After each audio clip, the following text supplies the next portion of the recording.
Hello, I'm Joyce Woodworth. Welcome to the Spirit of Winona. Each year at the Cotter Auction, Brother Louis DeThomas, better known as Brother Louis, president of St. Mary's University, offers his talents as a cook up for bid.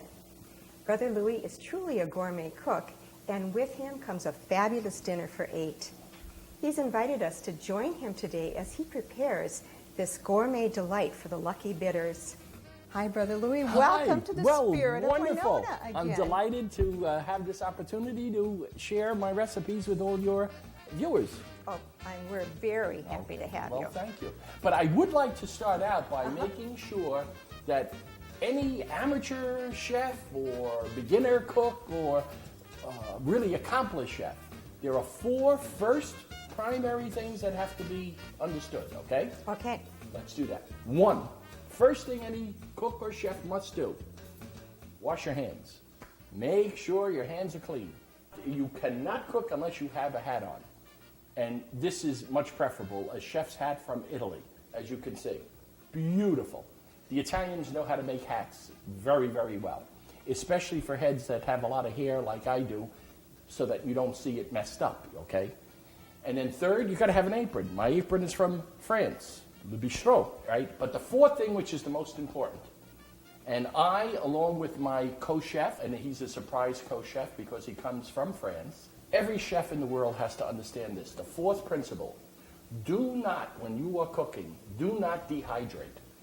It is very, very essential that you have the proper liquid balance in your body. My French sous chef has a partiality to beverages from Poland. Okay? So I will introduce him very soon, but his liquid is Ryan beer from Poland. He will only drink this. Okay? Actually, he started drinking this when he was about 2 years old. Is that right? Yes, yes. And but it's very important you don't dehydrate. But you see, I, being a brother, would not indulge in something like that. And I just, as you could see here, have coffee. Absolutely. And now no, you're not supposed to see. Some people are curious. They think it's a little white, and they wonder why I have ice cubes. Because I don't want to burn my lips. Okay. So let me make sure I follow my rules and not dehydrate. Absolutely. Okay, because that is essential. You know, maybe I should introduce my co-chef at this time. Absolutely. Mark, he has a little trouble understanding English.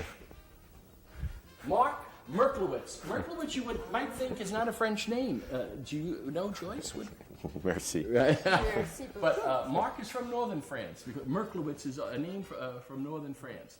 Mark has been just tremendous working with me. I think most Winonans know him. And he and I put this dinner on together. We planned the menu, we worked together, and we're a great team. I'm going to hydrate now. You don't dehydrate. That's important.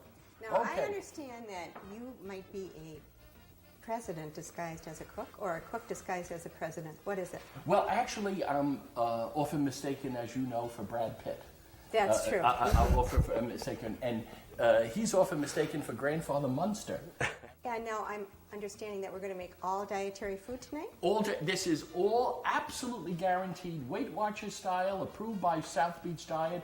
And in fact, Dr. Atkins had this meal before he unfortunately slipped and passed away. You know, he slipped and fell. So he had this meal. So let me explain what Mark and I have come up with, okay? That would be excellent. It's mainly a French meal, but there are touches of Italian cuisine, and it really is a fine menu. Our first course for our guests that Mary Brichter and Bob Kierlin invited, we will have what we call in France a savory creme brulee. Now that might sound a little strange to you because we are always used to, in this country, creme brulee as a dessert. You know, it's very sweet, right?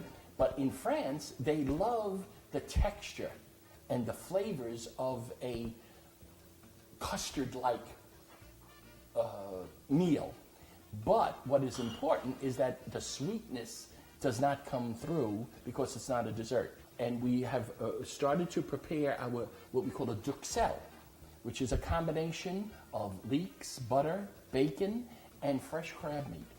And that is layered with those potatoes, and then we make a custard, which is then poured into ramekins, and then we bake that off. And I'm telling you, fabulous. Joyce, when this is done, it is like you're a little bit of heaven.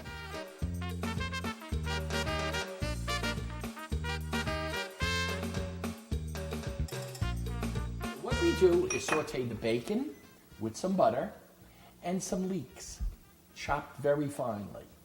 And you saute that. Mm-hmm. And then when that's soft but not browned, you don't want it browned or crisp. You want it just soft and cooked all the way through. Then you take it off the skillet, off the burner, and you just add the fresh crab meat. And then you mix that up. You see the crab meat is cooked already. Mm-hmm. So, and now we have that prepared. And now, before we show you what Mark and I do to assemble this together, what Mark has done is he peeled two nice potatoes, and you will see he will be using what we call a mandolin. Maybe you could show them. See, this mandolin slices the potato. Why don't you show how it cuts? Look at that. You can't do that by hand. It's very thinly sliced, and he is layering this on ramekins that Mark previously sprayed with a little pan. What we will do is put then a layer of the crab meat duxelle, mm-hmm. and then we will put another layer of potato, and then the custard. Okay? Mm-hmm. Now let me prepare the custard. Now, what we should understand anytime you're dealing with fresh eggs, what it is good to do is that you always should have a little bowl where the egg is first put into a bowl and then put into your mixture. Otherwise, if you get a bad egg, you're going to ruin your whole Good point. thing. Oh. So the basic recipe of the custard is 2 cups of heavy whipping cream, 2 cups to 3 eggs. And then we add some Parmesan cheese. And this is low calorie. Absolutely guaranteed. Absolutely guaranteed. So let's start making the custard. Okay. Now we're going to double it, so we'll start off with, because we're making enough for 12 here. So we're going to have 2 cups. Now usually with recipes, you don't have to be exact in a lot of things, okay? Like I didn't give many ingredients, just use your judgment. But when we're talking about a custard, you should follow the ingredients exactly. So we have 2 cups of cream. I think I'm dehydrating. I better get some. Remember I told you about that. Yes, this is hard work. Mm-hmm. Oh, I'll manage. Does coffee really help? Yes, it really does. We're going to do 1. Now you see the egg looks fine. Oh, no, look at that. I made a mistake where a piece of shell came in. Now, no problem because it's here. Look at that. You got it. All right. 1. 2. See? Always do that first. Always put your egg, because now, look, if you did all of this and then you had a bad egg here, Absolutely. Oh my gosh, your whole custard is ruined. 3. Is this the same base for creme brulee, like vanilla? It is the same base for creme brulee, yes, that's very good. But then what do you suppose we would add if we were making the dessert creme brulee? Sugar. Now, look what Mark is doing. He's putting in the crab meat duxelle, and he put that in. What does the duxelle mean? The duxelle is when, in France, they call it duxelle, when you chop different ingredients in small pieces, put them all together, and it becomes like not a puree and not a large chunk mixture. It's a fine chunk mixture. That would be a duxelle. Oh, wonderful. So the French call it duxelle. I'm learning a lot. Oh, that's good. Great. Keep Now, track. I've never used a knife for breaking Yes. an egg before. I- What, have you ever Martha, sliced your finger? Don't dehydrate, please. No, Don't never, dehydrate. never. Okay. Have you Yeah. ever sliced your finger with one of these knives? Cheers. While you're cracking your Oh, eggs? yes, absolutely. It's must be amazing. The careful. more coffee I have, the more I'm apt to cut my finger. There is And I another way don't of know why. breaking eggs. Oh, you have that. Oh, you're a pro. There. You're a pro. Now look what you see. Mark is using that mandolin. Look at this. Oh, is that You see, thin? it's got to be that thin. Okay. It's got to be. Now, have you ever made potato chips? I bet you could. That's the way You make could, potato chips, yes. right? So we have 4 cups of cream because we doubled the order, and 6 eggs. Okay, we're going to whisk this. Since this is a savory creme brulee, we're going to add, which is a nice light touch of Parmesan cheese. And we're going to, Too much, huh? not too much, but that's enough. That's like about a fourth of a. Yeah, about a quarter of a cup. What happened to that carefully measured rule? Well, you see, my chef is always keeping me honest. Now, is Mark known as a sous chef? No, Mark. Okay. Oh no, Mark has been 3 years ago promoted to co-chef. Okay. Oh yes, he started as sous chef, but then he started bossing me around, so he had to be co-chef. A lot of mistakes that cooks make is that, oh, like, I love Parmesan cheese, so they start loading it up. Oh, Too much of a good thing ruins it. Good So point. you want always the subtle taste. You want the taste to come through, but you don't want any one ingredient overpowered. Now we're going to add a little salt and pepper. All right. And I would say like maybe about a teaspoon. Some pepper. How convenient just to have all your It- spices right here in a yes, drawer, right indeed. next to your stove. Well, Mary has Love a it. wonderfully pointed kitchen here. We're going to pour the custard. It's a nice texture, isn't it? Oh, It's yes, nice and very creamy. lovely. Mhm. Nice and creamy. And we're going to pour. And you see, now if we don't have enough liquid, we know what we're going to do. What are we going to do? What would we do if we don't have enough? Start over again. Oh, sure. Well, we're going to, and Right. what, in what proportions? Are you testing me? No, I I've been wouldn't. paying Do attention. you remember? I know, yes. What are the Well, proportions? you have to add more cream. You've got to add two Oh, more no, cups of you're not cream. getting away with that. You have Okay, to put in 2 3 cups of- eggs. You got to stir it 2 up. cups of cream to 3 eggs. That's the basic. There you go. And then we're going to add a little what to the cream A little salt, a little pepper, and some Parmesan cheese. and some Parmesan. And I think we're going to need more. Some more. We're going to have to stir it all over again. See? All right, we can do Well, that. let's go. Oh, look.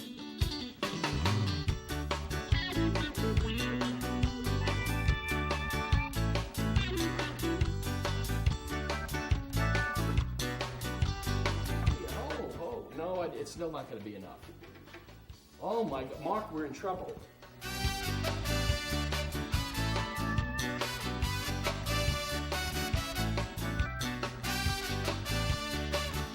And if you make a lot more, there's nothing wrong. Make it and eat it. There's nothing wrong with that. And you can use That's what's good, left Mike. over for the coffee. Oh, Perfect. yes, that's my philosophy in life. Never have leftovers. You've got to eat them. Yes, absolutely. You know what? Yes, sir. Need more? Could we do another one of those last thing? Look at that. You see? Just a little, because, yeah, we need a little more.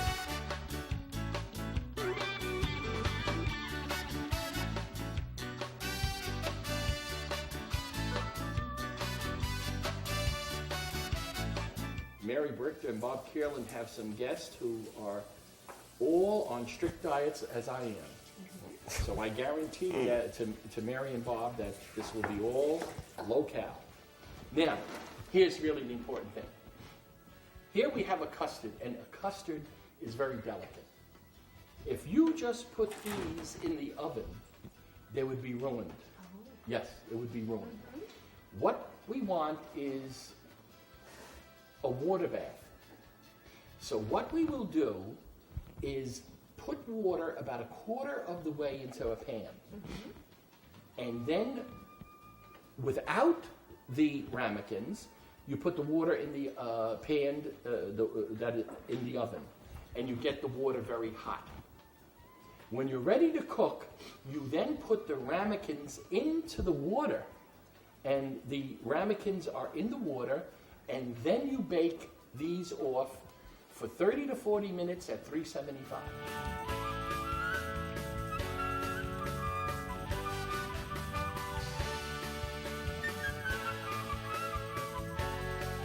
The finished dish, after being baked for 35 minutes, is a lovely golden color topped with 2 pieces of crab meat, making an extremely appealing first course. Or with a salad would make a perfect main course as well. Then for our second course, Mark and I started a few hours ago because to really get sauces perfect, you have to start early and make your base. So for our second course, we're switching to Italy, and we are making a lobster cream-based sauce over angel hair pasta. And what we had to do in this big pot, Mark and I started a few hours ago, and what we have in here is we start off with water, white wine, carrots and celery and onion. Put that all in with the actual shells of the lobster and the whole lobster, which, as you could see, eventually we took the lobster meat out. But we are still cooking this because we want the shells. Okay. This is what gives the flavor. See the shells that are in there? Oh, this yes, is you cook where them we with got the this, shells. the lobster out of, you see? Okay. And that has been cooking now for 3 hours. And we started off with almost double the amount of liquid. So we're reducing this down, and then we will strain all of this, and it will be the base of our lobster sauce, a creamed lobster sauce, which is delicious.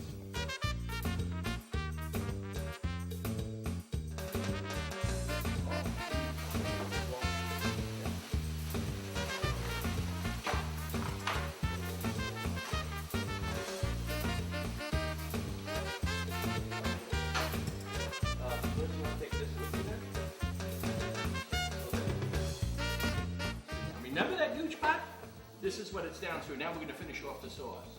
Okay, now what we're going to do is we put a stick of unsalted sweet butter.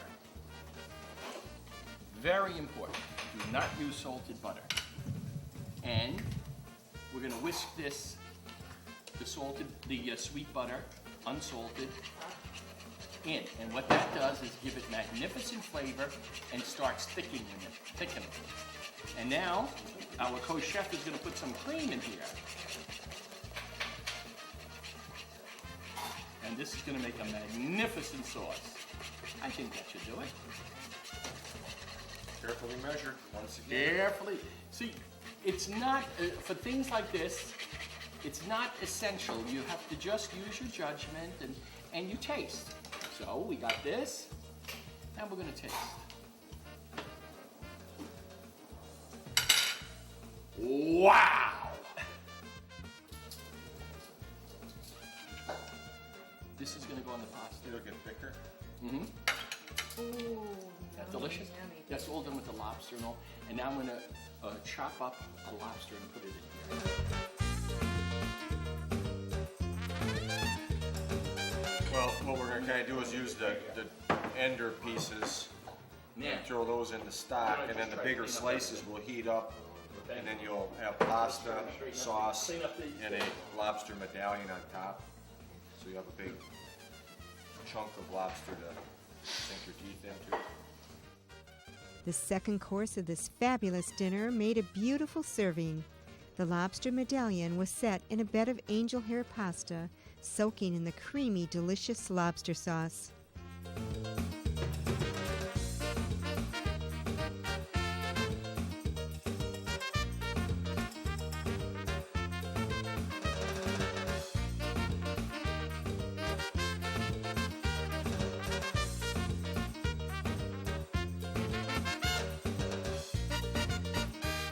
Before we have the main course, we will have what the Italians say intermezzo. And that is a time where you take a little rest, but you cleanse your palate. So we'll have some sorbet with a white peach liqueur from Italy. Oh, lovely. And that is just a wonderful, tantalizing taste treat that will cleanse the palate. Magnificent. So we have a combination of French and Italian tonight. Correct. Mostly French, but there's the pasta course is a little Italian in there. and the intermezzo. And how did that sorbet ever get interjected? Was that in Italy or was that in France? Well, you see, the French claim they have, a monopoly on haute cuisine. But of course, we Italians know that we were much before them. And the French, in all absolute honesty and truth, it was the French who learned from the Italians early on how to really cook. Well, everybody knows you as someone with high ethics. They know you as a finance director. Correct. But I don't know if they know your cooking ability. Well, I bet they don't. But Tell you us see, how you got it's your amazing. You cooking say ability. high ethics and all of this. It shows you how you could fool most of the people most of the time, really. But what did you ask? Well, I'm asking you how you got your cooking ability. Well, I had a wonderful opportunity during sabbaticals and all. Even though if you look at me, you say, well, this poor man doesn't eat much. But I do like to eat. I do love to eat even more than I love to cook. And as a result, I had it as a hobby to go and cook. So when I was on different sabbaticals and at times, my first experience was about a dozen years ago when the Cordon Bleu in Paris, which was only open to professional chefs, and you had to go there for a year or more, they were trying to, shall we say, use the free enterprise system and make some money. So they started doing weekly cooking for amateurs, you see. And I was able to spend a couple of weeks there. And learn the basic techniques of the French cuisine and had a wonderful time cooking, but especially eating. Excellent. Right? And then a couple of times in Tuscany, I studied the art of Italian cooking. And so I've had a lot of experience. I read a lot about it, and I do a lot of experimentation, and just love it. Okay, for our main course, Joyce, we have a wonderful French treat. And what we have here is an actual baby rack of lamb. And if you're familiar with, the bones, and then there's the meat around it. But what we have done here is just with a very sharp knife, you get the rack, and you just slice it around. And this is what happens. This comes off. Oh, okay. It's the actual... You take it right off the ribs? Right off the ribs. Okay. Now, if you don't want to do that yourself, if you don't have the right equipment, you feel insecure in that, just have your butcher do it. Sure. They'll do it with no problem. They have all the necessary, way to do it. Now, if you don't like lamb, you could do this probably with a beef tenderloin, You could right? do it with a beef tenderloin. You could do this with a tenderloin of pork. Okay, but this should be done with baby rack of lamb. Because what you wanted to do is to marinate for several hours. You make a mixture of Dijon mustard, honey. You get garlic, fresh garlic, and you put it in a blender and put olive oil and make it into a paste. Then you put all those ingredients together, mix it all up, and paint it on one side, and then sprinkle breadcrumbs on it. You don't put it on the actual pan, but you want to put it on a rack. And then you do the same thing. You put the paste and breadcrumbs and let it sit for several hours in the refrigerator. And then when you're ready to cook, you put a oven of 375 to 400, and it should take about 12 minutes or so. On a meat like this, when you see it at 120 to 122, pull it out. Even though most books will tell you that lamb should be cooked at 145 to 150, you would ruin this. Then you let it sit for 10 minutes. You just put some tin foil over it. It has to sit so that the juices go throughout all of the meat. It'll be medium rare, the way this should be eaten. And then what we will do is slice this up and put it on the side of a puree of potato with the basil, fresh basil, olive oil, pesto. And you put the slices of this. Oh, and it's just marvelous.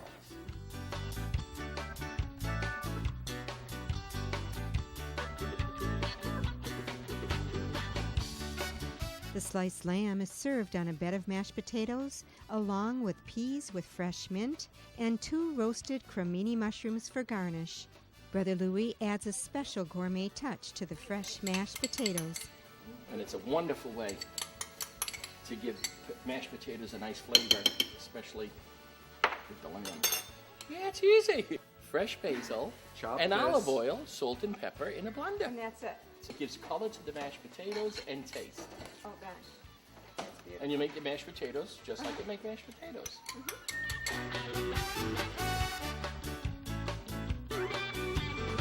And then for dessert, we are very, very conscious that people do not like to have much in the realm of dessert where they don't want to be overburdened with sweets and riches, right? Right. So we're doing a very simple, low-calorie profiterole au chocolat. And profiterole au chocolat are fresh baked puffs, cream puffs, the shell, the pastry shell, which we split and use some very wonderful ice cream. We pour chocolate sauce on it, some fresh strawberries. And you see, it's the strawberries that counteract with the ice cream and the cream puff, taking most of the calories away. So that's how, these are little tricks that I want to share with our Good audience here. tricks. I think everyone likes those tricks. Oh, yes, it's just wonderful. And it's all truthful. All truthful. Yeah, in fact, wait, excuse me, I don't want to dehydrate. I think I True, should good have some more point. liquid. Uh-huh. Right? My co-chef should have some, we cannot dehydrate. I agree. I'm going to have some of their coffee pretty I soon. think this is Starbucks. I think this is Starbucks. yeah. Okay.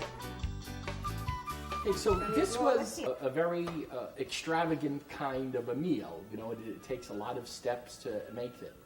But I'll tell you, when I'm hungry and really want a good meal, I ask Mark to make it because he is the master of making fine, beautiful, real food.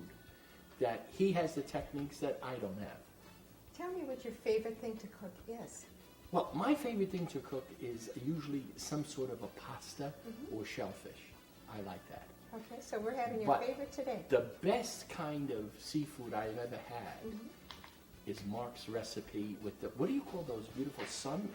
Sunfish or walleyes. Well, why don't you tell them something about That's probably the family favorite food is fish that I've caught down the river. And we make pan-fried walleyes or pan-fried sunfish fillets, and I have a special recipe that I've developed through the years going up north fishing or whatever. So Ooh, sounds like another show. that? Oh, they it's are a family yes. favorite. We made them Okay. last year for a different dinner we cooked for Bob. Different Different, auction yeah.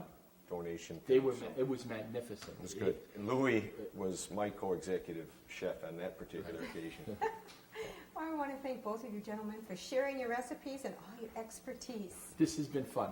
Great, thank you. Thank you. Okay, and remember, before you sign off, Hydrate. do not Hydrate. dehydrate. Notice I'm not hydrating.